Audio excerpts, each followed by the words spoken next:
Apakah Putin akan membawa Rusia menjadi Soviet baru dengan mengambil seluruh negara pecahan Soviet? Sebelum melanjutkan jawaban tersebut, sangat disarankan sahabat mensubscribe channel Bosman Official satu lagi untuk memahami sejarah Soviet berdiri dan bubarnya Soviet karena akan dijelaskan detail di sana. Baik, kita kembali ke akar pertanyaan. Apakah Putin akan membawa Rusia menjadi Soviet baru? Jawabannya, kita ilustrasikan pemahaman apa isi kepala Putin terlebih dahulu dari jalan sejarah selama 22 tahun dia memimpin Rusia, juga menjelaskan perjalanan karirnya sebelum menjadi orang nomor satu di Rusia. Kita awali dengan mundur sedikit sebelum terpilihnya Putin menjadi orang nomor satu di Rusia. Pada 26 Maret 1997, Presiden Boris Yeltsin melantik Putin menjadi Ketua Deputi Staf Presidensial, sebuah jabatan yang ia pegang sampai Mei 1998, dan Kepala Direktorat Kendali Utama Departemen Manajemen Properti Presidensial sampai Juni 1998. Pendahulunya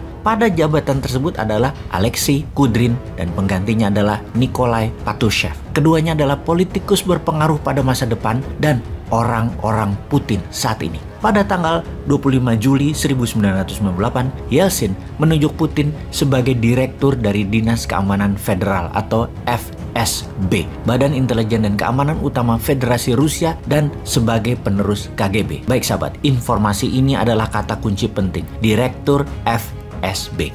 Pada 9 Agustus 1999, Vladimir Putin dilantik menjadi salah satu dari 3 deputi Perdana Menteri dan menjadi pelaksana jabatan Perdana Menteri Pemerintah Federasi Rusia oleh Presiden Yeltsin. Kita berhenti sebentar di sini karena ada yang janggal. Presiden Boris Yeltsin melantik Putin sebagai pelaksana jabatan Perdana Menteri. Ada apa dengan Yeltsin ini? Ada peristiwa apa sesungguhnya? Pada tanggal 4 September 1999, sebuah bom meledak di kota Buinas. Kemudian pada 9 September bom meledak lagi di Moskow. Putin langsung menangani peristiwa serial pemboman tersebut yang dituduhkan ke kelompok pemberontakan Chechnya. Jadi ada 2 cerita di sini kemudian.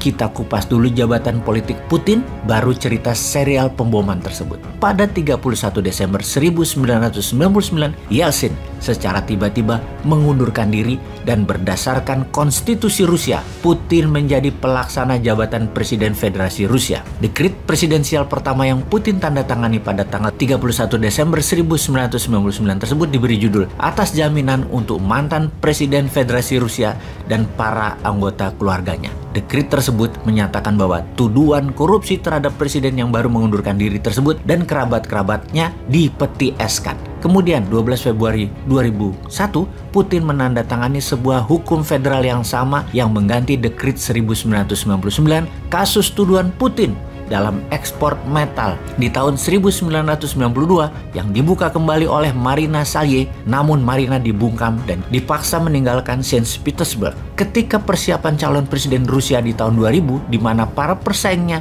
sudah bersiap untuk pemilihan pada Juni tahun 2000, pengunduran diri Yeltsin membuat pemilihan presiden dipercepat, jadi diadakan pada tanggal 26 Maret tahun 2000. Putin memenangkan putaran pertama dengan 53% suara. Selanjutnya, sejarah hingga saat ini. Telah 22 tahun Putin berkuasa dan dia merancang terus sampai tahun 2036. Sekarang kita menjelaskan tentang pemboman apartemen dan serial bom dari tanggal 4 sampai 16 September 1999. Tertuduhlah Ibnu Al-Khattab dan Abu Omar Al-Saif, pemimpin pemberontakan militan Chechnya yang sudah dieksekusi mati di tempat penyergapan yang dipimpin Putin. Yang menarik adalah banyak temuan bahwa alat-alat yang dipakai untuk ngebom semua barang-barang organik tentara Rusia, sehingga arah dugaan terbesar adalah yang meletakkan Dinas Keamanan FSB. Bahkan keganjilannya berikutnya adalah pejabat DPR Rusia, Duma, menyatakan akan ada bom di kota Volgodon yang ternyata beberapa hari kemudian kejadian beneran. Terlalu tepat informasinya yang dilakukan oleh orang nomor 1 Duma yang merupakan kamrat sobatnya Putin tersebut. 3 hari kemudian keluar pengumuman resmi pemerintah Rusia yang dituduhkannya militan Chechnya pemboman tersebut, namun dibantah oleh Presiden Chechnya kala itu, Aslan Maskadov. Ketika banyak keanehan dalam alat-alat yang ditemukan di lapangan di sekitar apartemen Ryazan pada tanggal 22 September tersebut. Maka pada tanggal 23 September, Putin memerintahkan membom Grozny, kota di Chechnya yang kemudian menjadikan perang kedua di Chechnya antara Rusia dengan militan Chechnya. Pengamat intelijen menyimpulkan, Putin memang menarget gerakan pemberontakan Chechnya, dicarikan alasan untuk memberangus dengan sebuah cerita bom, dan dengan strategi yang sama dia mendapat perhatian masyarakat sebagai war hero dan mendapat simpati Yeltsin, presiden Rusia kala itu.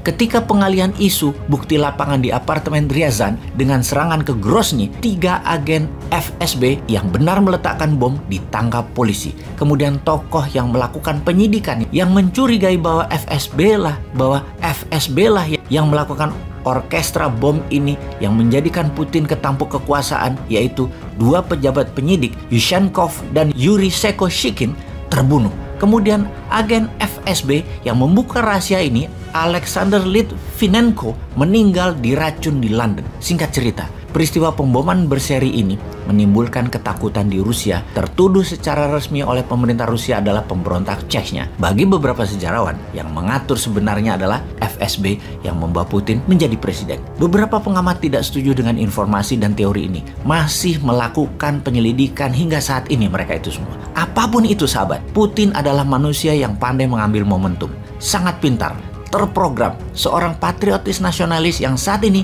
negaranya dipimpinnya melawan agresi militer NATO dengan mengambil buffer country Rusia, yaitu Ukraina. Jadi kembali, apakah Rusia akan menjadi Soviet baru? Walau alam.